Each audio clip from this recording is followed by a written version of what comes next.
আমল এবং ইবাদতের ভরা বসন্ত হলো রমাদানুল করিম, যেটা আমাদের দোরগোড়ায় উপস্থিত প্রায়। আল্লাহ রাব্বুল আলামিন আমাদের প্রত্যেককে রমাদানুল করিমের সকল আমলগুলোকে গুরুত্বের সাথে, ইখলাসের সাথে, নিষ্ঠার সাথে সুন্দর এবং শুদ্ধভাবে পরিপূর্ণভাবে সম্পাদন করার তৌফিক দান করুন। রমাদান মাস হলো 11 মাসের আমলের ঘাটতি পুষিয়ে নেয়ার মাস। বছর জুড়ে আমাদের যে সমস্ত ত্রুটি বিচ্যুতি হয়, সে সবগুলোকে আল্লাহ রাব্বুল আলামিনের কাছে ইস্তেগফার করে, তওবা করে ক্ষমা করিয়ে নেওয়ার মাস। এই মোক্ষম সুযোগ আমাদের দোরগোড়ায় উপস্থিত হয়েছে। কোরআন এবং হাদিসের আলোকে এই মাস উপলক্ষে এই মাসের বিশেষ কিছু আমল আছে, বিশেষ কিছু করণীয় বর্জনীয় বিষয় আছে, যেগুলো সম্পূর্ণ স্পেশাল, সম্পূর্ণ বিশেষ রমাদান মাসের জন্য। আজ আমরা সেরকম কিছু আমলের কথা, সেরকম কিছু করণীয়, সেরকম কিছু বর্জনীয় বিষয়ের কথা জানবো। ওমা তৌফিক ইল্লা বিল্লাহ।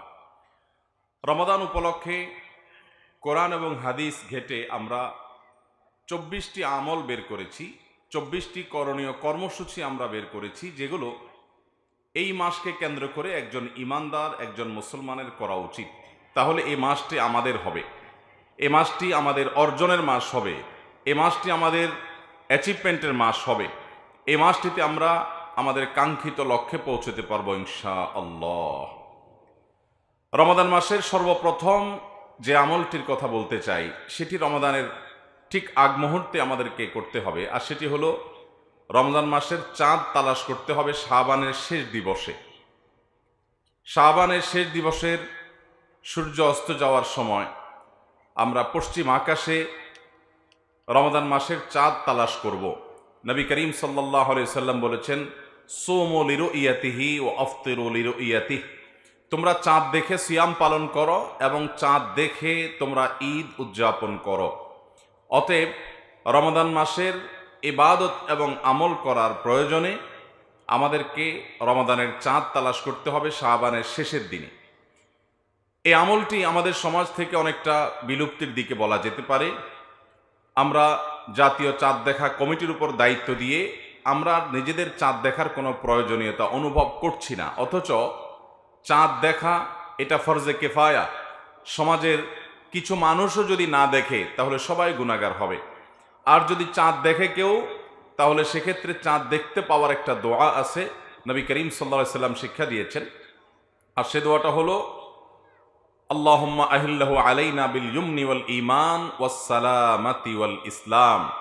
অর্থাৎ, হে আল্লাহ, এই চাঁদ, এই মাসটিকে আপনি আমাদের জন্য বরকতের, ঈমানের মাস হিসাবে কবুল করুন। অর্থাৎ এই মাসে আমরা যেন ঈমানের সাথে, বরকতের সাথে কাটাতে পারি এবং শান্তি এবং সকল প্রকার বিপদ আপদ থেকে মুক্তি এবং নাজাতের মাস, নিরাপত্তার মাস হিসেবে যেন আমরা কাটাতে পারি, সেই দোয়া আল্লাহ তাআলার কাছে করার শিক্ষা নবী সাল্লাল্লাহু আলাইহি ওয়াসাল্লাম দিয়েছেন। তাহলে রমাদান উপলক্ষে আমরা রমাদান মাসের চাঁদ দেখার চেষ্টা করব শাবানের শেষ দিবসে। সেটা আমরা প্রত্যেকটা মানুষ যদি চেষ্টা করি যার যার জায়গা থেকে, চাঁদ যদি দেখতে নাও পাই, চেষ্টা করার কারণে ইনশাআল্লাহ একটা সুন্নাহ জিন্দা করা, একটা আমলের প্রচেষ্টা করার কারণে আমাদের আমল নামাতে নেকি লেখা হবে। অতএব শাবানের শেষ দিবসে আমরা রমাদান মাসের চাঁদ তালাশ করব তো ইনশাআল্লাহ। আমরা সবাই আজকাল চাঁদ তালাশ করি, কিন্তু সেটা ফেসবুকে, সোশ্যাল মিডিয়াতে, অথচ চাঁদ তালাশ করা উচিত আকাশে। আমরা যদি সবাই অলস বসে থাকি, তাহলে সেক্ষেত্রে চাঁদ দেখা কমিটি তারা কোত্থেকে ঘোষণা করবে? অতএব আমাদের প্রত্যেককে যার যার জায়গা থেকে চাঁদ দেখার চেষ্টাটা করতে হবে। আমরা অতিরিক্ত এ জাতীয় প্রতিষ্ঠান নির্ভর হয়ে যাচ্ছি, যা আমাদের জন্য কোনো ভালো কিছু বয়ে আনবে না। এজন্য প্রতিটা মানুষকে, প্রতিটা এলাকাতে, বিশেষ করে উন্মুক্ত মাঠে কিছু মানুষ অন্তত, প্রতিটা মানুষ না পারলেও কিছু মানুষ অন্তত পশ্চিম আকাশে চাঁদ দেখার চেষ্টা করতে হবে। এটা রমাদানের প্রয়োজনে, রমাদানের আমল করবার প্রয়োজনে। তাহলে প্রথম আমরা আমল পেয়ে গেলাম, রমাদান উপলক্ষে রমাদানের চাঁদ তালাশ করতে হবে। নাম্বার 2, রমাদান মাসের সবচেয়ে বড় আমল, সবচেয়ে গুরুত্বপূর্ণ আমল হলো দিনের বেলা রোজা রাখা। সকল প্রাপ্তবয়স্ক, সুস্থ বিবেক সম্পন্ন নারী এবং পুরুষের জন্য আল্লাহ রাব্বুল আলামিন সকল ঈমানদার প্রাপ্তবয়স্ক নারী পুরুষের জন্য রমাদানের দিনের বেলা সিয়াম রাখাটাকে ফরজ করেছেন। আল্লাহ বলেছেন, কুতিবা আলাইকুমুস সিয়াম কামা কুতিবা আলাল্লাযীনা মিন ক্বাবলিকুম লাআল্লাকুম তাত্তাকুন। তোমাদের পূর্ববর্তী জাতিদের প্রতি যেমন সিয়াম ফরজ করা হয়েছিল, ঠিক একইভাবে তোমাদের উপরে সিয়াম অর্থাৎ রোজা রাখাটাকে ফরজ করা হয়েছে, যেন তোমরা তাকওয়া অবলম্বন করতে পারো। তাহলে রমাদান মাসের সবচেয়ে বড় আমলই হলো এটি, যে রোজা রাখা। আল্লাহ রাব্বুল আলামিন যাদেরকে সুস্থ সবল রেখেছেন, ঈমান যাদের মধ্যে আছে, সে মানুষগুলো প্রাপ্তবয়স্ক হলে অবশ্যই তাদেরকে রোজা রাখতে হবে। এটা ফরজে আইন এবং ইসলামের অন্যতম একটা স্তম্ভ, মেইন 5টা কাজের একটা কাজ। অতএব এটি হবে রমজানের সবচেয়ে গুরুত্বপূর্ণ কাজ, সিয়াম সাধনা করা। নাম্বার 3, রমাদান উপলক্ষে রাতের বেলায় তারাবির সালাত আদায় করা, কিয়াম করা, রাতে সালাত আদায় করা দাঁড়িয়ে। নবী করিম সাল্লাল্লাহু আলাইহি সাল্লাম বলেছেন, মান কামা রমাদানা ঈমানান ওয়া ইহতিসাবা গুফিরা লাহু মা তাকাদ্দামা মিন যামবি। যে ব্যক্তি রমজান মাসে দাঁড়িয়ে ঈমানের সাথে, ইখলাসের সাথে, আল্লাহর কাছ থেকে সওয়াব পাওয়ার আশায় তারাবির নামাজ পড়বে, গুফিরা লাহু মা তাকাদ্দামা মিন যামবি, আল্লাহ রাব্বুল আলামিন তার পূর্বের সমস্ত গুনাহগুলো মাফ করে দিবেন। এই জন্য রমাদান মাসে একজন ইমানদার তারাবির নামাজ পড়বেন। তবে তারাবির নামাজ পড়াটা এটা আমাদের জন্য রোজা রাখার মতো এরকম ফরজ করা হয় নাই, এটা সুন্নাহ। নবী করিম সাল্লাল্লাহু আলাইহি সাল্লাম করেছেন, সাহাবায়ে কেরাম জামাতের সাথে, গুরুত্বের সাথে এই তারাবির নামাজ আদায় করেছেন। অতএব তারাবির নামাজ আমাদেরকে আদায় করতে হবে, এটা রমজানের একটা বড় আমল। তারাবির নামাজ আদায়ের ক্ষেত্রে আমাদের লক্ষ্য রাখতে হবে, খুব বেশি মাত্রাতিরিক্ত তাড়াহুড়া যেন না হয়। তাড়াহুড়া যদি হয়, হাফেজ সাহেবের তেলাওয়াত যদি আমরা না বুঝি, কোনো কিছু অতিরিক্ত যদি হুলস্থুল করা হয়, তাহলে সেক্ষেত্রে সেই তারাবি কখনো আল্লাহর কাছে আমাদেরকে নৈকট্যপ্রাপ্ত বান্দাদের কাতারে শামিল করবে না। এটা আমাদেরকে উপযুক্ত সওয়াবের উপযুক্ত করবে না।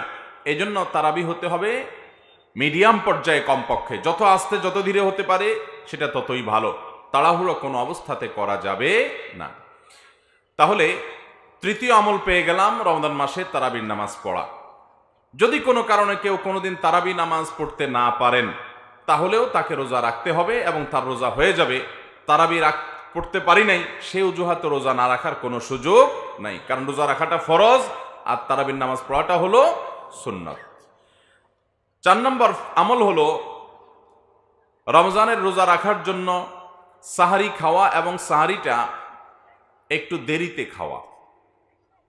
নবী করিম সাল্লাল্লাহু আলাইহি সাল্লাম বলেছেন, তাসাহহারু ফাইন্না ফিস সাহুরি বারাকাহ। তোমরা সাহারি খাও, কারণ সাহারি খাওয়ার মধ্যে বরকত আছে, সাহারির খাবারের মধ্যে কল্যাণ রাখা আছে। এটা আমাদের জন্য কল্যাণ বয়ে আনে, আত্মিকভাবে, শারীরিকভাবে, নানা দিক থেকে। এই জন্য খুব বেশি খেতে ইচ্ছা না করলেও সাহারিতে কিছু একটা অন্তত খাওয়া, এটা সুন্নাহ।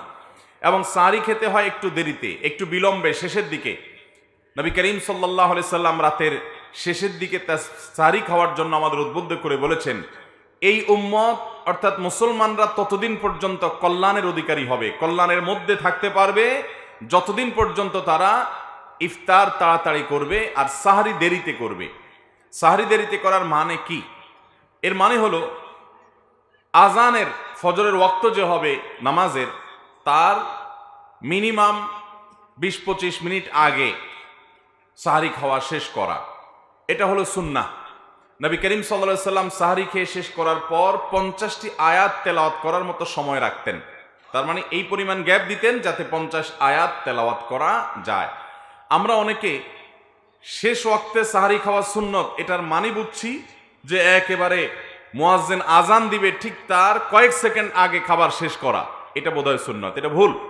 নবী করিম সাল্লাল্লাহু আলাইহি সাল্লাম একেবারে শেষ মুহূর্ত বলতে আজান দেয় ততক্ষণ পর্যন্ত খেতেন না, বরং তার যথেষ্ট আগে খাবার তিনি খাওয়া শেষ করতেন। যদিও ওয়াক্ত হওয়ার আগ মুহূর্ত পর্যন্ত আপনি খেতে পারেন, কিন্তু নবী সাল্লাল্লাহু আলাইহি সাল্লামের সুন্নাহ হলো যে আপনি কমপক্ষে ওয়াক্ত হওয়ার আগে 50 আয়াত তেলাওয়াত করার মতো সময় গ্যাপ রেখে তারপরে খাবেন।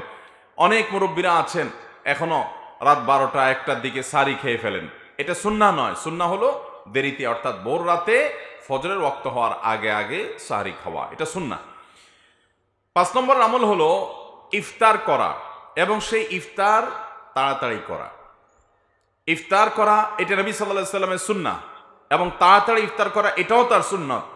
আমরা অনেকে ইফতার করি একটু দেরিতে, আজান হয়ে গেছে, ওয়াক্ত হয়ে গেছে, তারপর অনেকে ইফতার করে না, যে আরো সতর্ক হই, আরো বেশি সময় বসে থাকি।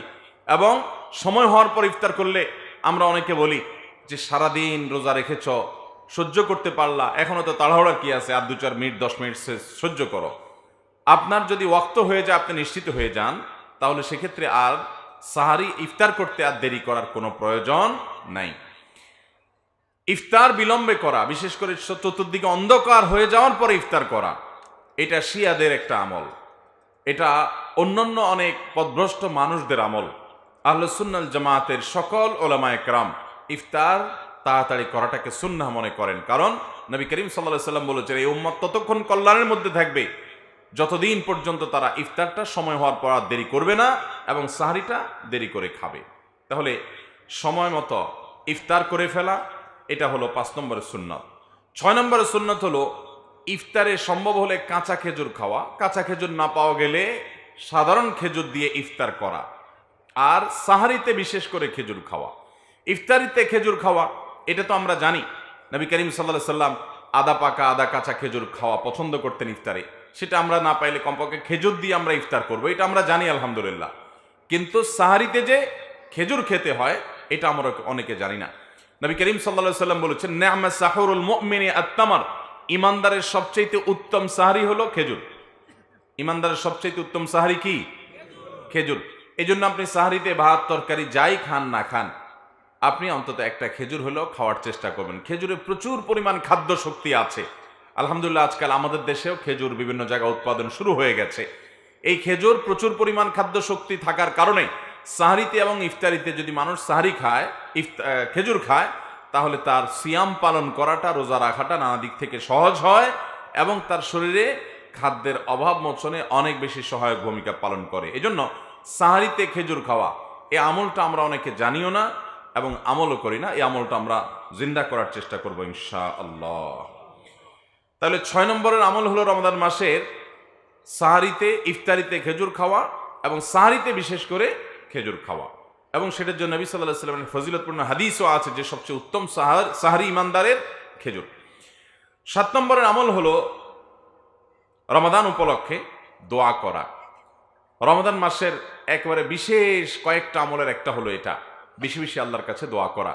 কারণ নবী করিম সাল্লাল্লাহু আলাইহি ওয়াসাল্লাম বলেছেন রোজাদার ব্যক্তির দোয়া আল্লাহ তাআলা ফিরিয়ে দেন না যতক্ষণ পর্যন্ত সে ইফতার না করে। তার মানে এই পুরো দিন ব্যাপী সে যদি রোজা রাখা অবস্থায় দোয়া করে, আল্লাহ সুবহানাহু ওয়া তাআলা সেটা কবুল করেন। এজন্য রোজা অবস্থায় আপনি কাজ করছেন, ডিউটি করছেন, মা বোনরা বাসা বাড়িতে গৃহস্থলী কাজ করছেন, রান্নাবাড়া করছেন, আমরা কলকারখানাতে কাজ করছি, অথবা রাস্তাঘাটে হাঁটাচলা করছি, যে অবস্থায় আসি না কেন, আমরা রোজা অবস্থাতে আল্লাহ তাআলার কাছে দোয়া নিবেদন করব, দোয়া পেশ করব। বিশেষ করে ইফতারের আগ মুহূর্তের দোয়া, এটা আরো বেশি দোয়া কবুল হয়, কারণ কোন কোন হাদিসে ইফতারের আগ মুহূর্তে দোয়া করার কথা বলা হয়েছে। এই জন্য একজন রোজাদার গোটা রমজান মাস জুড়ে প্রতিদিন রোজা রেখে আল্লাহর কাছে তার মনের চাওয়াগুলো পেশ করবে। দোয়া করার জন্য সবসময় বসে 2 হাত তুলে আল্লাহর কাছে দোয়া করতে হবে এটা জরুরি না। আপনি হাঁটা চলা করতে করতে, বসে বসে, শুয়ে শুয়ে, এমনকি মনে মনে আল্লাহর সাথে কথা বলতে পারেন, আল্লাহর কাছে নিজের চাওয়াগুলো পেশ করতে পারেন, নিবেদনগুলো পেশ করতে পারেন। এর মাধ্যমেও আপনার দোয়া ইনশাআল্লাহ হবে এবং কবুল হবে। তাহলে 7 নম্বর আমল হলো রমজান মাসে প্রচুর পরিমাণে, বিশেষ করে দিনের বেলা রোজা রাখা অবস্থায় দোয়া করতে থাকা। 8 নম্বর আমল হলো গুনাহ পরিহার করা। এটা রমজানের অনেক বড় আমল। নবী করিম সাল্লাল্লাহু আলাইহি ওয়াসাল্লাম বলেছেন মাল্লাম ইয়াদা কাওলা যুরি ওয়াল আমাল বি ফালাইসা লিল্লাহি হাজাহ আন ইয়াদা তাআমাহু ওয়া শারাবা। যে ব্যক্তি রমজান মাসে রোজা রেখে মিথ্যা কথা ছাড়ে না, মিথ্যা কথা বলা বন্ধ করে না, এই ব্যক্তির রমজান মাসে উপবাস থাকায় আল্লাহর কোনো ঠেকা পড়ে নাই, তার উপবাস থাকাতে আল্লাহর কোনো লাভ নাই। অর্থাৎ তার রোজাটা অর্থবহ হবে, সার্থক হবে, এটা তার জন্য উপকারী হবে যদি সে রোজা রেখে মিথ্যা কথা ছাড়তে পারে এবং মিথ্যা কাজ ছাড়তে পারে, প্রতারণা ছাড়তে পারে, 2 নম্বরই ছাড়তে পারে, সততা অবলম্বন করতে পারে, তাহলেই তার রোজা সার্থক হবে। এই জন্য রমাদান মাসে অন্তত বিশেষভাবে, অন্য সময় তো বটেই, রমাদান মাসে স্পেশালি একজন ইমানদার, একজন রোজাদার মানুষ তিনি গুনাহের কাজ করবেন না। রোজা কিন্তু আমাদেরকে এই ট্রেনিংটা সবসময় দেয়। রোজা এটা মূলত সিয়াম শব্দ সেখান থেকে এসছে, সেখান থেকে আমরা বলি রোজা। আমাদের এই অঞ্চলে মূল শব্দটা সিয়াম বা সোম, এই সওম বা সিয়াম শব্দের অর্থ হলো বিরত থাকা। বিরত থাকা কোত্থেকে? পান এবং আহার থেকে। যে পানি অন্য সময় খাওয়া হালাল, রমাদান মাসে সিয়াম রেখে এটা খাওয়া আমাদের জন্য হারাম। তো আল্লাহ রাব্বুল আলামিন যেই মাসে হালাল খাবার পর্যন্ত খাওয়াটাকে দিনের বেলা হারাম করেছেন, সেখানে হারাম কাজ করাটা কত জঘন্য হারাম হবে। এই জন্য ইমানদার রমাদান মাসে সততা আর চর্চা করবে। সিয়ামের উদ্দেশ্যই হলো যাতে আমরা তাকওয়া চর্চা করতে পারি। সিয়াম আমাদেরকে কিন্তু বার্তা দেয় যে দেখো, তুমি দিনের বেলায় তোমার হালাল টাকায় কেনা পানি, হালাল টাকায় কেনা খাবার তোমার সামনে আছে, পেটে ক্ষুধা আছে, পিপাসাও আছে, এরপরও তুমি সে খাবার সে পানি পান করছো না, কারণ আল্লাহ নিষেধ করেছেন। বাস এই একটি চেতনা তোমার জীবনের প্রত্যেকটা ক্ষেত্রে তোমার মধ্যে থাকতে হবে। এটাই হলো তাকওয়া, যে আল্লাহ তাআলা নিষেধ করেছেন সেজন্য এই পথে যাব না, আল্লাহ তাআলা হারাম করেছেন সেজন্য ওই কাজটা করব না, আমার করার প্রয়োজন আছে, করার সুযোগও আছে, তারপরও করব না, কারণ আল্লাহ নিষেধ করেছেন। রোজাদার ব্যক্তি রোজা রেখে তিনি একান্ত গোপনে একাকীও পানি খায় না, কোনো কিছু খায় না। কেন? কারণ তিনি জানেন এই রোজাটা তিনি আল্লাহর জন্য রেখেছেন, সে আল্লাহ দেখছেন। অতএব সিয়ামের এই চেতনা আমাদেরকে উদ্বুদ্ধ করে সামগ্রিক জীবনে যেন আমরা আল্লাহর ভয় অন্তরে জাগ্রত করে হারাম থেকে বেঁচে থাকি। এটাই হলো সিয়ামের মূল উদ্দেশ্য। আল্লাহ বলেছেন, কুতিবা আলাইকুমুস সিয়াম কামা কুতিবা আলাল্লাযিনা মিন ক্বাবলিকুম লাআল্লাকুম তাত্তাকুন। তোমাদের উপরে সিয়াম ফরজ করা হয়েছে, তোমাদের পূর্ববর্তীদের উপরে যেভাবে ফরজ করা হয়েছে সেভাবে। উদ্দেশ্য লাআল্লাকুম তাত্তাকুন, যাতে তোমরা সিয়াম সাধনার মাধ্যমে তাকওয়া অবলম্বন করতে পারো, গুনাহ ছাড়ার চর্চা যাতে করতে পারো, এই উদ্দেশ্যে সিয়াম দেওয়া হয়েছে। কারণ সিয়াম আমাদেরকে কিভাবে গুনাহ ছাড়ার ট্রেনিং দেয় সেটা আমি বললাম, যে পানি আছে, আমার পিপাসাও আছে, আমি পান করছি না, কারণ আল্লাহর নিষেধ আছে। অতএব এখান থেকে আমি ট্রেনিং পাচ্ছি যে আমার জীবনের সব ক্ষেত্রে কোনো হারাম কাজ করার সুযোগ আছে, একান্তে মোবাইলে হারাম জিনিস দেখার সুযোগ আছে, মনে চাচ্ছেও কিন্তু আমি করব না, কারণ আল্লাহ সেটা হারাম করেছেন। সিয়াম সেই শিক্ষাটা আমাদেরকে দেয়, বিধায় সেই চর্চাটা গোটা রমজান ব্যাপী হতে হবে। রমাদানে কোনো গুনাহ করা যাবে না। অতএব 8 নম্বরের আমল হলো এটি, যে রমাদান মাসে আমরা বিশেষভাবে মিথ্যা, প্রতারণা এবং যে কোনো গুনাহ, যত রকম গুনাহ আছে, চোখের গুনাহ, কানের গুনাহ, না আমাদের মুখের গুনাহ, যত রকমের গুনাহ আছে, সমস্ত হারাম কাজগুলো আমরা বর্জন করে চলব। 9 নম্বর, বিশেষভাবে একটা গুনাহ আমাদেরকে পরিহার করতে হবে, তা হলো মিথ্যা। যেটা একটু আগে বললাম, নবী করিম সাল্লাল্লাহু আলাইহি সাল্লাম বলেছেন যে মাল্লাম ইয়াদা কাওলা যুরি ওয়াল আমাল বিহি, যে ব্যক্তি মিথ্যা কথা আর মিথ্যা কাজ ছাড়লো না, ফালাইসা লিল্লাহি হাজাতান আন ইয়াদা তাআমাহু ওয়া শারাবাহু, তাহলে সে রোজা রেখে খাইলো না, পান করলো না, এটাতে আল্লাহর কোনো প্রয়োজন বা ঠেকা পড়ে নাই। অতএব একটা বিশেষ গুনাহ রমজান মাসে কোনো অবস্থাতেই করা যাবে না, সেটা হলো মিথ্যা। মিথ্যা ছাড়া ট্রেনিং রমজানে আমাদেরকে নিতে হবে, সারা বছর যাতে আমরা সত্যবাদিতার চর্চা করতে পারি। এটা হলো রমজানের স্পেশাল আমল। 10 নম্বর আমল হলো রমাদান উপলক্ষে ঝগড়াঝাটি, এটা পরিহার করতে হবে। অন্য সময় তো বাদ দেব, রমাদান মাসে বিশেষভাবে ঝগড়াঝাটি করা যাবে না। নবী করিম সাল্লাল্লাহু আলাইহি সাল্লাম বলেছেন, কেউ যদি রমজান মাসে রোজা রাখে, কারোর সাথে তার কথা কাটাকাটি তৈরি হয়, কেউ যদি তার সাথে ঝগড়া করা শুরু করে, সে যেন ওই ব্যক্তিকে বলে দেয়, ইন্নী সায়েম, ঝগড়ার জবাব আমি দিতে পারি, তোমার ঝগড়ার জবাবে বহুত কিছু বলার আছে আমার, কিন্তু আমি রোজাদার, সেজন্য আমি তোমাকে কিছু বলতে পারলাম না। সেখান থেকে সে সবর করে সরে যাবে। রোজাদার সে কারোর সাথে ঝগড়া লিপ্ত হবে না। অতএব এটি হলো বিশেষভাবে পরিহার্য বিষয়, রমজান উপলক্ষে আমাদেরকে পরিত্যাগ করতে হবে, যে আমরা ঝগড়া করব না। 10 নম্বর আমল। 11 নম্বর আমল হলো রোজাদারকে ইফতার করানো।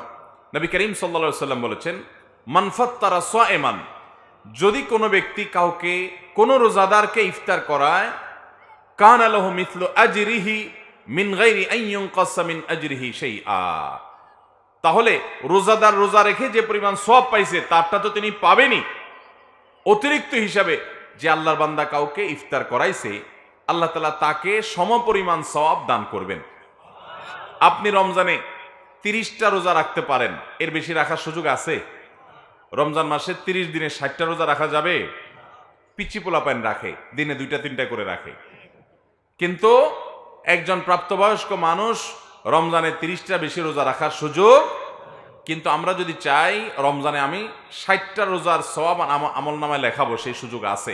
আমি যদি চাই 60 কেন, কয়েকশো রোজার সওয়াব এর যে বিনিময়, এটা আমার আমলনামা অ্যাকাউন্টে জমা করাবো, সেই সুযোগ আছে। আর সেটা হলো কাউকে ইফতার করানোর মাধ্যমে। আপনি কোনো একজন রোজাদারকে ইফতার করালেন, বিশেষ করে আপনার আশেপাশে অনেক গরিব অভাবী মানুষ আছে, আপনি তাদের বাসায় রমজানের ইফতারের জন্য কিছু খাবার কিনে পাঠিয়ে দিলেন সারা মাসের জন্য, অথবা একদিনের জন্য আপনি ইফতার পাঠিয়ে দিলেন, অথবা একজন রোজাদারকে ডেকে এনে আপনি ইফতার করালেন, তাহলে আপনার রোজাটা কবুল হবে কি হবে না আল্লাহ তাআলা ভালো জানেন। কিন্তু ওই আল্লাহর বান্দাকে যে আপনি ইফতার করালেন, আপনি একটি পূর্ণাঙ্গ রোজা আদায় করার সওয়াব আপনার অ্যাকাউন্টে পেয়ে যাবেন। বিশেষ করে শহর অঞ্চলে আপনার রাস্তাঘাটে ইফতারের সময় মানুষ অনেক ভিড়ের মধ্যে, জ্যামের মধ্যে আটকা পড়ে। চাইলেই আমরা খুব অল্প পয়সা খরচ করে বিপুল পরিমাণ সওয়াবের ভাগীদার হতে পারি। গাড়ি থেকে নেমে ইফতার কেনাও হয় না, হয়তো তারা আটকা পড়ে গেছেন, আপনি সিগন্যালে দাঁড়িয়ে আপনি যদি একটু পানির বোতল আর একটি করে খেজুর অফার করেন এবং 2-4 জন মানুষকে দেন, কয় টাকা খরচ হবে? কিন্তু বিপুল পরিমাণ সওয়াব পাওয়ার সুযোগ আছে। আমাদের আশেপাশে অনেক গরিব মানুষ আছে, দ্রব্যমূল্যের ঊর্ধ্বগতির এই সময় অনেক মানুষ কষ্ট করে, তারা মন মতো একটু বাচ্চাদেরকে ইফতার করাতে পারে না। আপনি যদি পরিকল্পনা করেন, আমি এবারের ইফতার আমার বাসার জন্য কিনবো, আশেপাশে গরিব কিছু ফ্যামিলিকে টার্গেট করে তাদের বাসায়, আমার বাসা যারা কাজ করে তাদেরকে, যারা কাজ করে না তাদেরকে আমি পুরো মাসের ইফতার কিনে দিব, চেষ্টা করা যাবে না ইনশাআল্লাহ? তাহলে এটা হলো রমজান মাসের স্পেশাল একটা আমল, 11 নম্বর আমল, রোজাদারকে ইফতার করানো। আল্লাহ আমাদেরকে তৌফিক দান করুন। 12 নম্বর আমল হলো কোরআন তেলাওয়াত করা, কোরআনে কারীমের তেলাওয়াত করা। নবী করিম সাল্লাল্লাহু আলাইহি সাল্লামের প্রতি আল্লাহ কোরআন নাজিল করেছেন রমজান মাসে। রমজান মাসের পরিচয় দিতে গিয়েই আল্লাহ বলেছেন, শাহরু রমাদান আল্লাযী উনজিলা ফীহিল কোরআন। রমজান মাসটাই হলো এমন মাস যে মাসে কোরআন নাজিল করা হয়েছে। কোরআন অবতরণের জন্য এই মাসটাকে আল্লাহ নির্বাচন করেছেন। অতএব এই মাসটির সাথে কোরআনের সম্পর্ক সুনিবিড়। এই জন্য এই মাসে বেশি বেশি কোরআন তেলাওয়াত করা, এটা নবী করিম সাল্লাল্লাহু আলাইহি সাল্লামের যেমন আমল ছিল, সাহাবায়ে কিরামের আমল ছিল, ইসলামের ইতিহাসের সোনালী যুগের পূর্বসূরি মনীষীদের আমল ছিল। বেশি বেশি করে আমরা রমজান মাসে কোরআন তেলাওয়াত করব ইনশাআল্লাহ। রমজান মাসে আপনি কোরআন শুরু থেকে শেষ পর্যন্ত একবার পড়ে শেষ করেন, ভালো। কোনো কারণে পড়তে শেষ করতে পারেন নাই পড়ে, আপনি প্রতিদিন একটু একটু করে অন্তত পড়েন। সারা বছর পারেন না, অন্তত রমজান মাসে পড়েন। শুধু তারাবিতে শুনেন, সেটার উপর ভরসা করে বসে না থেকে একটু একটু করে কোরআন তেলাওয়াত শুরু করেন। চেষ্টা করব না ইনশাআল্লাহ? আপনি প্রতিদিন 1 পৃষ্ঠা করে 2 পৃষ্ঠা করে অন্তত সুন্দর করে শুদ্ধ করে পড়ার চেষ্টা করেন, শেখার চেষ্টা করেন এবং বুঝে বুঝে অর্থ সহকারে জানার চেষ্টা করেন। কোরআনের দর্স এবং তাফসীর মসজিদগুলোতে চালু করেন এবং সেগুলোতে আপনি বসেন, আল্লাহ কি বলেছেন জানার চেষ্টা করেন। কোরআন নাজিলের মাসে কোরআনের সান্নিধ্যে আমাদেরকে আসতে হবে, এটা বিশেষ আমল রমজান মাসের। 12 নম্বর আমল। 13 নম্বর আমল হলো কোরআনে কারীম শোনানো। আমরা তেলাওয়াতটা সবাই করি, কিন্তু শোনানোটা, এই আমলটা আমরা অনেকেই করি না বা জানি না। নবী করিম সাল্লাল্লাহু আলাইহি সাল্লাম রমজান মাস আসলে জিবরিলের সাথে কোরআন শোনাশুনি করতেন। ফেরেশতা জিবরিল আসতেন, তাকে তেলাওয়াত করে শোনাতেন, তিনি তেলাওয়াত করে জিবরিলকে শোনাতেন। তো এই যে কোরআনে কারীমের তেলাওয়াতের পাশাপাশি কাউকে শোনানো বা পরস্পরের সাথে শোনাশুনি করা, এটাও রমজান মাসের একটা বিশেষ গুরুত্বপূর্ণ আমল। চেষ্টা করব তো ইনশাআল্লাহ? তাহলে 13 নম্বর আমল হলো কোরআন শোনাশুনি করা। 14 নম্বর রমজানের বিশেষ আমল হলো সাদাকা করা। আম্মা জান আয়েশা রাদিয়াল্লাহু তাআলা আনহা প্রিয় নবী সাল্লাল্লাহু আলাইহি সাল্লাম সম্পর্কে বলেছেন, তিনি ছিলেন অত্যন্ত দানশীল মানুষ। তার দানশীলতা, তার বদান্যতা এই পরিমাণ থাকতো, তার কাছে যে সমস্ত সম্পদ মানুষ এনে জমা দিতেন, সেগুলো মানুষের মাঝে বন্টন করে তারপর তিনি বাসায় যেতেন। একটি কয়েন বা একটি আপনার স্বর্ণ কিংবা রৌপ্য মুদ্র কিংবা একটা খেজুর কিংবা একটি খাবার তার কাছে আসার পর সেটাও বিতরণ করে শেষ না করে তিনি বাসায় যেতেন না, এইভাবে মানুষকে দিতেন। বিশেষ করে নবী করিম সাল্লাল্লাহু আলাইহি ওয়াসাল্লাম তায়েব বিজয়ের পর অনেক অনেক সম্পদের অধিকারী হয়েছেন। সেই সম্পদগুলো সব মানুষের মাঝে এইভাবে বন্টন করা শুরু করেছেন, তিনি দিয়েছেন, এভাবে প্রত্যেকটা মানুষকে দিয়েছেন। এমনকি বেদুইনরা এসে নবী করিম সাল্লাল্লাহু আলাইহি সাল্লামের চাদর টানাটানি শুরু করতে লাগলো যে মুহাম্মদ আমাদেরকেও কিছু দাও। এইভাবে তিনি দেয়া শুরু করতেন। তিনি কৃপণ ছিলেন না, 2 হাতে দান করতেন। তার বাসায় খুব বেশি খাবারের আয়োজন থাকতো না, কিন্তু মানুষকে তিনি 2 হাতে দিতেন। আমাদের আয়েশা রাদিয়াল্লাহু বলেন, নবী করিম সাল্লাল্লাহু আলাইহি সাল্লাম যে দানশীল ছিলেন, রমজান শুরু হলে তার সেই দানশীলতা হয়ে যেত মুক্ত বাতাসের মতো। মুক্ত বাতাস যেরকম সব জায়গায় চলে যায়, যে চায় তার ঘরেও প্রবেশ করে, যে চায় না তার ঘরেও প্রবেশ করে। নবী করিম সাল্লাল্লাহু আলাইহি সাল্লাম রমজান মাসে যে চায় তাকেও দিতেন, যে চায় নাও তাকে দিতেন। দুই হাতে তিনি দান করতেন। তার অঢেল সম্পদ ছিল না, কিন্তু যা ছিল তিনি অকাতরে মানুষকে সেটা দিয়ে দিতেন। তার কাছে মানুষ এসে জমা দিত, সেগুলো বন্টন করে দিতেন। এই জন্য রমজান মাসের একটা বিশেষ আমল হলো দান সাদাকা করা। এখন থেকে আমরা পরিকল্পনা করতে পারি যে আমরা রমজানে কাকে দান করব, কাকে কি দেব, আমার আত্মীয় স্বজন কে আছে না আছে, আমরা তাদেরকে অকাতরে দেওয়ার চেষ্টা করব ইনশাআল্লাহ। ভাইরা আমার, রমজান মাসে বিশেষ করে আমাদের নিকট আত্মীয় যারা আছে তারা যেন ঠিক মতো সিয়াম পালন করতে পারে, ঈদের আনন্দ করতে পারে, গরিব মানুষগুলো, আমরা তাদেরকে এখন থেকে পরিকল্পনা করে দান করার চেষ্টা করব।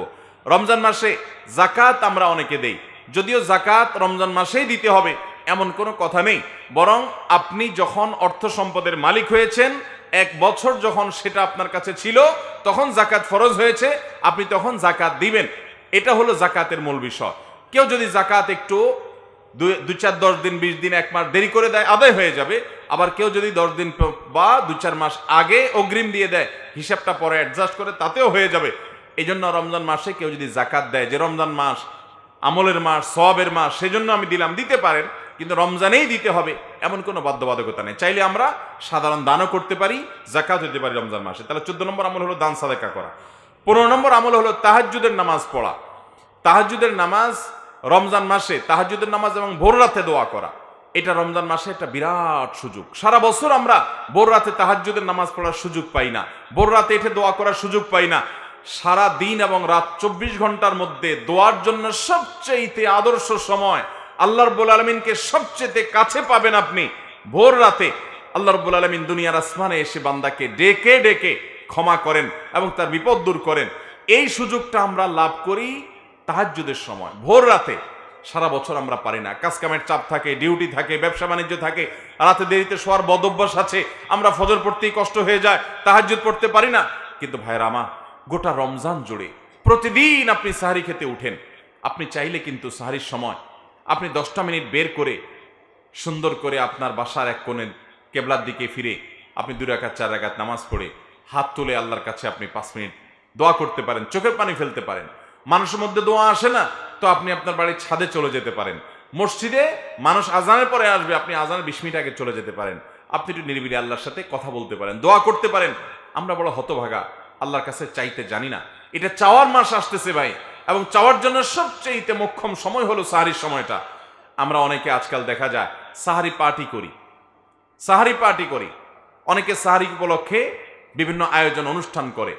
জাহালত এবং মূর্খতা কোনো জাতিকে যদি স্পর্শ করে, তখন এই ধরনের কর্মকাণ্ড সেই এলাকাতে, সেই সমাজে ব্যাপক আকারে ছড়িয়ে পড়ে। কত বড় হতভাগ্যের কাজ যে যখন আল্লাহ রাব্বুল আলামিন ক্ষমার ঘোষণা করেন, আল্লাহর কাছে দোয়া করতে হয় লাইট বন্ধ করে, বরং চোখের পানি ফেলার সময়, তখন আমাদের এক শ্রেণীর তরুণরা, তাদেরকে দেখা যায় তারা হোটেলে গিয়ে বন্ধু বান্ধব মিলে সাহারি পার্টির নামে তারা আড্ডা জমায়, তারা মौज মাস্তি করে, তারা খাওয়া দাওয়ার অনুষ্ঠান করে। ভাইরা আমার, আমরা এমন একটা সময় চলে আসছি যে ফেসবুকে মাঝে মধ্যে দেখা যায়, কতটা সত্য কতটা ফেক আমি জানি না, যে দাদা মারা গেছেন, নানা মারা গেছেন, নাতিরা দাদা বা নানার লাশের সাথে সেলফি তোলে। এইরকম অমানবিক এবং এরকম পশুসুলভ আচরণ আজ আমাদের এক শ্রেণীর তরুণদের মধ্যে হচ্ছে। আমরা উদ্ভ্রান্ত হয়ে গেছি। আমরা ইসলামকে দূর থেকে দূরে সরার কারণে শয়তান আমাদেরকে এমন একটা জায়গা নিয়ে গেছে যা পশুদেরকে পর্যন্ত হার মানায়। ভাইরা আমার, এরকম উদ্ভ্রান্ত চিন্তা ভাবনার কারণে ইবাদতের সময়টাতে পর্যন্ত আমরা ফুর্তি ফার্তা করার, মौज মাস্তি করার চেষ্টা করছি। ভোর রাতের এই সময়টা আনন্দ ফুর্তি করার সময় নয়, এটা কান্নাকাটি করার সময়। এটা আনন্দ ফুর্তি আর মौज মাস্তির সময় নয়, এটা সেজদায় পড়ার সময়। এটা আলোর ঝলকানির মধ্যে গিয়ে হোটেলে বসে রং তামাশা করে খাওয়া দাওয়া করার সময় নয়, এটা আলো আধারিতে বসে বসে আল্লাহর কাছে দোয়া করার সময়। আল্লাহ আমাদেরকে বুঝার তৌফিক দান করুন। ভাইরা আমার, গোটা 30 দিন পুরো মাস জুড়ে আমরা চাইলে প্রতিদিন আল্লাহর কাছে ভোর রাতে একটা বার করে 5 মিনিট 10 মিনিট করে আমরা দোয়া করতে পারি। আল্লাহ তাআলা আমাদেরকে তৌফিক দান করুন। তাহলে রমজান মাসে এই সুযোগটা আমাদের জীবনে বেশি আসে, তাহাজ্জুদের নামাজ পড়া এবং সাহারির সময় একটু দোয়া করা। প্রত্যেকে যার যার মতো ফ্যামিলি মেম্বাররা আমরা আল্লাহর সাথে কথা বলবো, এটা দোয়ার সময়, দোয়া কবুলের সময়। এটা গেল 15 নম্বর আমল, তাহাজ্জুদ এবং দোয়া করা শেষ সাথে। 16 নম্বর আমল হলো মেসওয়াক করা। আমাদের সমাজ থেকে এটা বিলুপ্ত প্রায়, আমরা অনেকেই জানি না। মেসওয়াক করা। আম্মা জান আয়েশা বলেছেন রাদিয়াল্লাহু তাআলা আনহা, নবী করিম সাল্লাল্লাহু আলাইহি সাল্লামকে রোজা অবস্থায় আমি এত বেশি মেসওয়াক করতে দেখেছি যে গুণে শেষ করতে পারবো না, এত বেশি বার, এত বেশি সংখ্যক তিনি মেসওয়াক করতেন। এই জন্য আমরা রমাদান মাসে রোজা রেখে দিনের বেলায় প্রচুর পরিমাণে মেসওয়াক করব। অনেকে মেসওয়াক করতে চায় না, মনে করে মেসওয়াক করলে রোজা হালকা হবে কিনা। না, হালকা হবে না, রোজা বরং আরো ভারী হবে। আপনি মেসওয়াক করবেন। নবী করিম সাল্লাল্লাহু আলাইহি সাল্লাম রোজা অবস্থায় প্রচুর কি করতেন? মেসওয়াক। মেসওয়াকের সাথে শুধু দাঁত পরিষ্কারের সম্পর্ক না, মেসওয়াকের সাথে আমাদের ব্রেইনের নার্ভের সম্পর্ক, মেসওয়াকের সাথে আমাদের ঈমানের সম্পর্ক। নবী সাল্লাল্লাহু আলাইহি সাল্লাম তার জীবনের শেষ আমল ছিল মেসওয়াক। মেসওয়াক করতে করতে তিনি দুনিয়া থেকে গেছেন। তিনি বাসায় ঢুকলে মেসওয়াক করতে করতে ঢুকতেন। তিনি নামাজের সময় মেসওয়াক করতেন, জুমার দিনে মেসওয়াক করতেন, কোনো মজলিসে যেতে মেসওয়াক করতেন, গুরুত্বপূর্ণ কোনো কাজের আগে মেসওয়াক করতেন। এমনকি মৃত্যুর শয্যায় শায়িত তিনি আম্মা জান আয়েশা রাদিয়াল্লাহু তাআলা আনহার কোলে মাথায় রেখেছেন। তার দুনিয়া থেকে চলে যাওয়ার সময় হয়ে গেছে। আয়েশা রাদিয়াল্লাহু তাআলা আনহার ভাই আব্দুর রহমান ওই সময় নবী সাল্লাল্লাহু আলাইহি সাল্লামের কক্ষে প্রবেশ করছিলেন, তার হাতে মেসওয়াক ছিল। নবীজির তখন জবান প্রায় বন্ধ, ভালো করে কথা বলতে পারেন না অসুস্থতার কারণে। আম্মা জান আয়েশাকে ইশারা করলেন মেসওয়াকের দিকে। আয়েশা রাদিয়াল্লাহু তাআলা বুঝতে বাকি থাকলো না যে নবীজি মেসওয়াক করতে চাচ্ছেন। তখন তার ভাইয়ের কাছ থেকে মেসওয়াকটা চেয়ে নিয়ে তিনি নিজের দাঁত দিয়ে চিবিয়ে দিলেন। নবী সাল্লাল্লাহু আলাইহি সাল্লাম সে মেসওয়াক করতে করতে দুনিয়া থেকে চলে গেছেন। তো এই রমজান মাসে বা রোজা রেখে নবী করিম সাল্লাল্লাহু আলাইহি সাল্লাম এত বেশি মেসওয়াক করতেন, কতবার করতেন আম্মা জান আয়েশা বলছেন আমি গুণে শেষ করতে পারবো না। তাইলে আমরা রোজা রেখে মেসওয়াক করবো তো ইনশাআল্লাহ। 16 নম্বর আমল হলো রমজানে উমরা করা। যদি আল্লাহ কাউকে তৌফিক দান করে রমজানে উমরা করা, ভাই উমরা করার ফজিলত হলো রমজান মাসে যদি কেউ উমরা করে, নবী করিম সাল্লাল্লাহু আলাইহি সাল্লাম বলেছেন যে উমরাতুন ফি রমাদান তা'দিলু হাজ্জাহ। যদি কেউ রমজানে উমরা করে তাহলে অন্য সময় হজ করার সমান সওয়াব সে পাবে। আর কোন কোন বর্ণনা আছে যে উমরাতুন ফি রমাদান তা'দিলু হাজ্জাতাম মাই, রমজানে উমরা করলে নবী সাল্লাল্লাহু আলাইহি সাল্লাম বলেছেন আমার সাথে হজ করার সমান সওয়াব হবে। অতএব যাদের তৌফিক আছে আমরা উমরা করব। এখন অবশ্য উমরা অনেক কঠিন হয়ে গেছে আমাদের জন্য, বাংলাদেশের মানুষের জন্য বিশেষ করে উমরা অনেক কঠিন হয়ে গেছে। শুধু বিমান ভাড়াই 1 লাখের মতো, লাখখানেক টাকা শুধু বিমান ভাড়াই, এবং সৌদিতেও খরচ এই পরিমাণ বাড়ছে যে আসলে এটা সাধারণ গরিব মানুষের নাগালে বাইরে। উমরা করতে এখন প্রায় রমজান মাসে 2 লাখ টাকার নিচে হয় না, এরকম কঠিন হয়ে গেছে। আল্লাহ তাআলা আমাদেরকে সহজ করার তৌফিক দান করুন। তাহলে 17 নম্বর আমল হলো রমজান মাসে উমরা করা। যদি তৌফিক থাকে করব, আর তৌফিক না থাকলে নিয়ত করব যে আল্লাহ আমাকে তৌফিক যেন দেন, দোয়া করব। 18 নম্বর আমল হলো রমজানের শেষ দশক ইবাদত বন্দিগির জন্য মাজায় গামছা বেঁধে নিতে হবে। সবচেয়ে বেশি চেষ্টা করতে হবে শেষ দশক। কানান নবী সাল্লাল্লাহু আলাইহি সাল্লাম ইদা দাখালাল আশর ইয়াজতাহিদু ফীহি মা লা ইয়াজতাহিদু ফী গায়রি। আয়েশা রাদিয়াল্লাহু তাআলা বর্ণনা করেছেন নবী করিম সাল্লাল্লাহু আলাইহি সাল্লাম রমজানের শেষ দশক আসলে যেই পরিমাণ ইবাদত বন্দেগী করতেন, যেই পরিমাণ মেহনত করতেন, দোয়া তেলাওয়াত নফল নামাজ রোনাজারি জিকির আজকার আল্লাহর দিকে যেই পরিমাণ রুজু হতেন, শেষ 10 দিন আসলে এটা তার জীবনে অন্য কোন সময় করতেন না। অর্থাৎ জীবনের ইবাদতের জন্য সবচেয়ে বেশি সাধনা, সবচেয়ে বেশি চেষ্টা করতে হবে রমজানের শেষ 10 দিন। চেষ্টা করবো তো ইনশাআল্লাহ। আমাদের বরং শেষ 10 দিন ইবাদতটা একটু কম হয়, কারণ আমাদের দেশে আপনি দেখবেন রমজানের প্রথম মসজিদে মুসল্লি ফিল আপ হয়ে, বারান্দা পূরণ হয়ে, বাহিরেও কিছু কার্পেট বা চাটাই বিছানো লাগে। প্রথম রমজানের প্রথম দিনগুলো আস্তে আস্তে যখন যেতে থাকে 8-10 দিন, দ্বিতীয় দশক শুরু হলে আস্তে আস্তে বাহিরের বিছানা, বাহিরের আপনার চাটাই এবং কার্পেটগুলো গোছায় ফেলায় মুয়াজ্জিন সাহেবরা, কারণ সেখানে আর মুসল্লি হয় না। আস্তে আস্তে মুসল্লি বারান্দায় চলে আসে। আর শেষের 10 দিন যখন শুরু হয় তখন দেখা যায় ওই অরিজিনাল যেগুলা ওয়াক্তিয়া মুসল্লি ছিল ওইগুলার বাইরে সামান্য কিছু মুসল্লি থাকে, বারান্দায় আর মুসল্লি থাকে না। ঠিক না বে ঠিক? আমরা ঈদের কেনাকাটায় ঝাঁপিয়ে পড়ি, গ্রামের বাড়িতে ঈদ করার জন্য চলে যাই, সেই ব্যস্ততায় আমরা ব্যস্ত হয়ে পড়ি।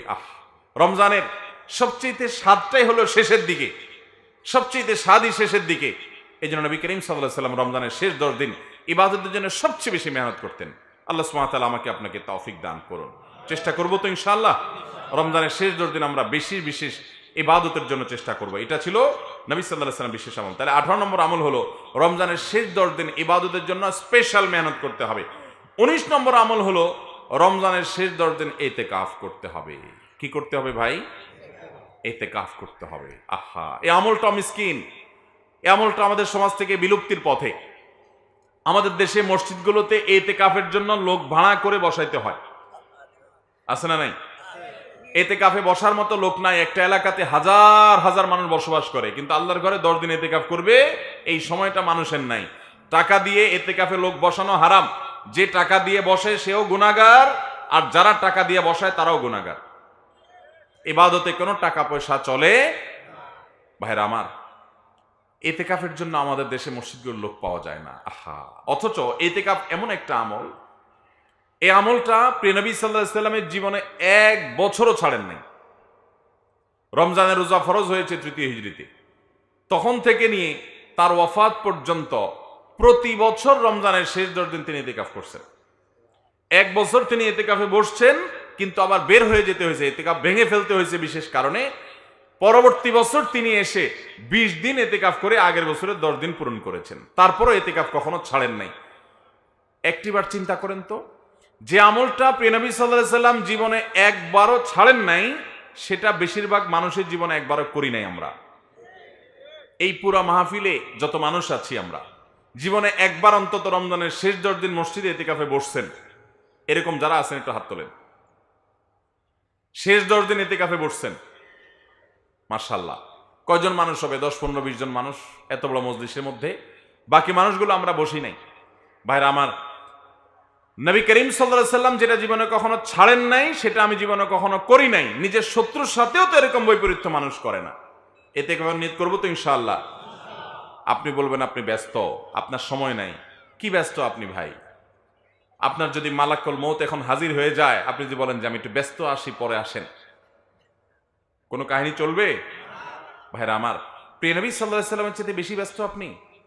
উনি ছিলেন রাহমাতুল্লিল আলামিন। গোটা পৃথিবীর মানুষের নাজাতের জন্য আল্লাহর পক্ষ থেকে দায়িত্বপ্রাপ্ত হয়ে আসছেন।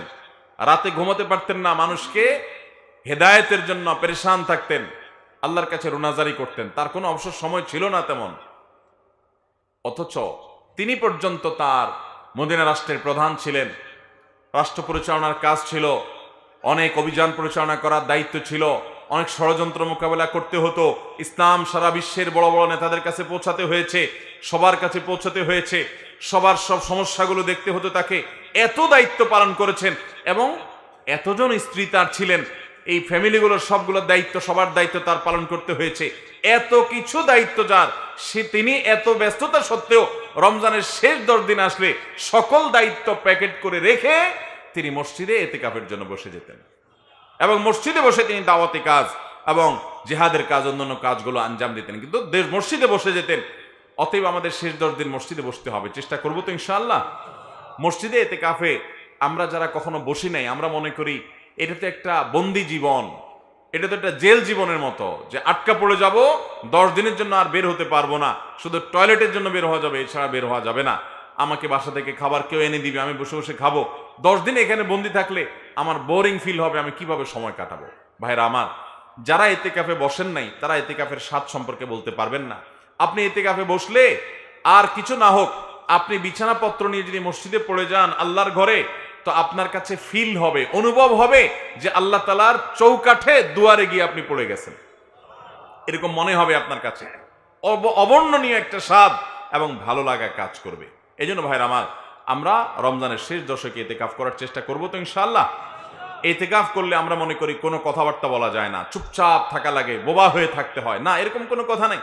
2-4 জন মানুষ থাকলে আপনি ইতিকাফে তাদের সাথে কথা বলতে পারেন, অন্য মুসল্লিদের সাথে কথা বলতে পারেন। এমনকি আপনার দুনিয়াবি কোনো বিষয় যদি খুব বেশি জরুরি হয়, সেটা আপনি সারতে পারেন। র্যান্ডমলি আপনি সেখানে বসে দুনিয়ার কাজ করবেন না, সেখানে বসে ইবাদতবন্দি করবেন, কিন্তু কোনো জরুরি কাজ থাকলে সেটা আপনি ওখানে বসে সারতে পারেন। আর এমনিতে সাধারণ কথাবার্তা বলাতে কোনো অসুবিধা নাই। আমরা মনে করি যে না, ওখানে বোধহয় রোবটের মতো থাকতে হবে। অতএব আমরা ইতিকাফ করার নিয়ত করবো তো ইনশাআল্লাহ। তাহলে 19 নম্বর আমল হলো রমজানের শেষ 10 দিন ইতিকাফ করা। 20 নম্বর আমল হলো লাইলাতুল কদরে। রমজানের শেষ দশকের প্রতিটা রাতেই লাইলাতুল কদর হতে পারে। বেজোড় রাতগুলোতে হওয়ার সম্ভাবনা আরো বেশি। 21, 23, 25, 27, 29 রাতগুলোতে নবী সাল্লাল্লাহু আলাইহি সাল্লাম বলেছেন যে তোমরা রমজানের শেষ দশকের বেজোড় রাতে লাইলাতুল কদর তালাশ করো। অতএব লাইলাতুল কদর পাওয়ার উদ্দেশ্যে সেই রাতগুলোতে বিশেষভাবে একটা দোয়া পাঠ করা, এটা হলো 20 নম্বরের আমল। সে দোয়াটা কি? দোয়াটা হলো আল্লাহুম্মা ইন্নাকা আফুউন তুহিব্বুল আফওয়া ফাফু আন্না। আল্লাহ আপনি ক্ষমাশীল, আপনি ক্ষমা করতে পছন্দ করেন, অতএব আমাদেরকে ক্ষমা করেন। এই দোয়াটা আমরা শেষ দশকে বেশি বেশি করে পড়বো ইনশাআল্লাহ। এটি একটি গুরুত্বপূর্ণ আমল রমজানের শেষ দশকের, বিশেষ করে বেজোড় রাতগুলোর এবং সবে কদরের, লাইলাতুল কদরের 20 নম্বর আমল। 21 নম্বর আমল হলো ইফতারের সময় একটি দোয়া নবী সাল্লাল্লাহু আলাইহি ওয়াসাল্লাম পড়তেন, সেই দোয়াটা পাঠ করা। ইফতারের সময় আমরা পড়বো, ইফতার করার পর বিসমিল্লাহ বলে ইফতার করব, ইফতার করার পর দোয়া পড়বো। ইফতারের আগে অনেকে পড়ে, এটা ইফতারের আগে পড়ার দোয়া না, এটা হলো ইফতার করার পরের দোয়া। বিসমিল্লাহ বলে ইফতার শুরু করবেন, এরপর ইফতারের দোয়াটা পড়বেন, যাহাবা জমা ওয়াবতাল্লাতিল উরুক ওয়া সাবাতাল আজরু ইনশাআল্লাহ। এটার একটা দোয়া। আবার বলছি, যাহাবা জমা এর মানে হলো যে আমার পিপাসা দূর হয়ে গেছে, ওয়াবতাল্লাতিল উরুক এবং আমার শিরা উপশিরা এগুলো সবগুলো ভিজেছে, অর্থাৎ এগুলোতে পানি পৌঁছেছে, শীতল হয়েছে, ওয়াসাবাতাল আজরু ইনশাআল্লাহ, এবং আল্লাহ চাইলে এই রোজার বিনিময় আল্লাহর কাছে সাব্যস্ত হয়ে গেছে, জমা হয়ে গেছে। এটা হলো ইফতারের দোয়া, নবী সাল্লাল্লাহু আলাইহি ওয়াসাল্লাম এটা পড়তেন।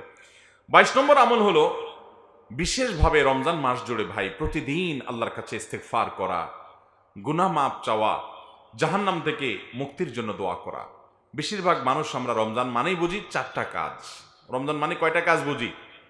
রমজান মাসে রোজা রাখা, রমজান মানে তারাবি পড়া, রমজান মাসে সাহারি খাওয়া, রমজান মানে ইফতার করা, বাস। রোজা, তারাবি, সাহারি, ইফতার, এই 4 কাজের নাম মানে আমরা রমজান মাস জানি, অথচ এই 4 কাজ নয়। আমি অনেকগুলো আমলের কথা বললাম, এর মধ্যে এই আমলটা বিশেষভাবে করা, যে প্রতিদিন আল্লাহর কাছে চোখের পানি ফেলে একটা সময় দোয়া করা। রমজান মাস আসলে আমরা এত ব্যস্ত হয়ে পড়ি, ব্যবসায়ীরা বোনাস দিতে হবে, আমরা ঈদের কেনাকাটা করতে হবে, আমাদের ইবাদতের আর টাইম নেই।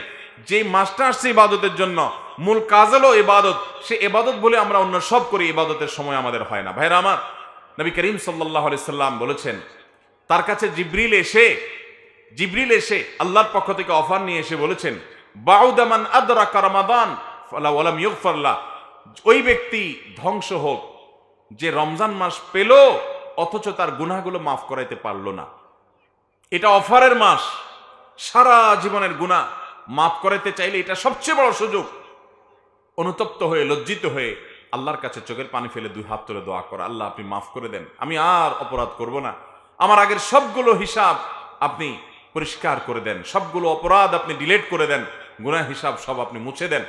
আল্লাহর কাছে দোয়া করে চোখের পানি ফেলে যদি আমরা নিবেদন করতে পারি, দোয়া করতে পারি, ইনশাআল্লাহ আল্লাহ তাআলা মাফ করবেন। নবী সাল্লাল্লাহু আলাইহি ওয়াসাল্লাম বলেছেন, ওয়ালিল্লাহি উতাকাউ মিনান নার ওয়া যালিকা কুল্লু লাইলা, রমজানের প্রতি রাতে আল্লাহ তাআলা বহু মানুষকে জাহান্নাম থেকে মুক্ত এই পরোয়ানা ঘোষণা দিতে থাকেন যে অমুক জাহান্নাম থেকে মুক্ত, অমুক জাহান্নাম থেকে মুক্ত। এই মুক্তির জন্য দোয়া করতে হবে, চোখের পানি ফেলতে হবে, উঠতে বসতে চলতে মনে রাখতে হবে যে আল্লাহ তাআলা প্রতি রাত প্রতিদিন রমজানে অনেক মানুষকে মাফ করে, আল্লাহ আমাকে তাদের কাতারে শামিল করে দেন, সে তালিকা আমাকে ঢুকায় দেন। দোয়া করবো তো ইনশাআল্লাহ। ভাইরা আমার, তাহলে রমজানে বিশেষভাবে 22 নম্বর আমল হলো বেশি বেশি আল্লাহর কাছে ইস্তেগফার করা, জাহান্নাম থেকে মুক্তির জন্য দোয়া করা। সেটা ইফতারের আগে করতে পারেন, ওই যে সাহারির সময় উঠে বিশেষভাবে করতে পারেন, তারাবি নামাজের ফাঁকে ফাঁকে করতে পারেন, বিভিন্ন সুযোগ করতে পারেন, চেষ্টা করবো তো ইনশাআল্লাহ। 23 নম্বর আমল হলো যে কোনো সাধারণ আমলগুলো রমজান মাসে একটু বেশি পরিমাণে করা, নফল নামাজ, নফল জিকির, সুন্না মাসনুন জিকির গুলা, দোয়াগুলা এই মাসে বিশেষ গুরুত্বের সাথে করা, কারণ এটা আমলের মাস। এ মাস যখন শুরু হয়, আল্লাহর পক্ষ থেকে একজন ঘোষক এসে ঘোষণা দেয়, ইয়া বাগিয়াল খায়রে আকবিল, হে ওই সমস্ত লোক যারা ভালো কিছু করতে চাও তারা সামনে আগাও, এটা ভালো কিছু করার মাস।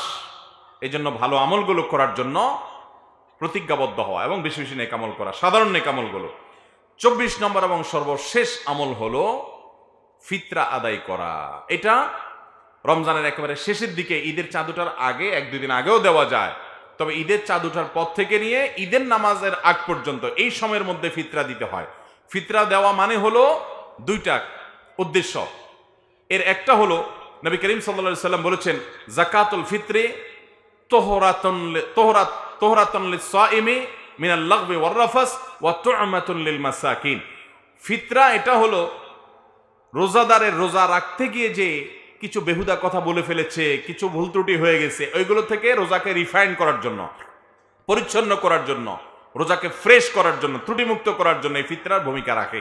আর দ্বিতীয় উদ্দেশ্য হলো ঈদ উপলক্ষে গরিব দুঃখীর বাসায় যেন খাদ্য থাকে, ঈদের দিন যেন সবাই হাসি মুখে থাকতে পারে, অন্তত একবেলা খাবার যেন সবার বাসায় ভালো করে থাকে, সেজন্য ফিতরের ব্যবস্থা নবী সাল্লাল্লাহু আলাইহি ওয়াসাল্লাম রেখেছেন। এই জন্য রমজানের শেষ আমল হলো ফিতরা দিয়ে রমজানকে বিদায় দিতে হয়, রমজানের শেষ আমল করতে হয়। এই 24টা আমলের সবগুলো আমল করার চেষ্টা করবো তো ইনশাআল্লাহ।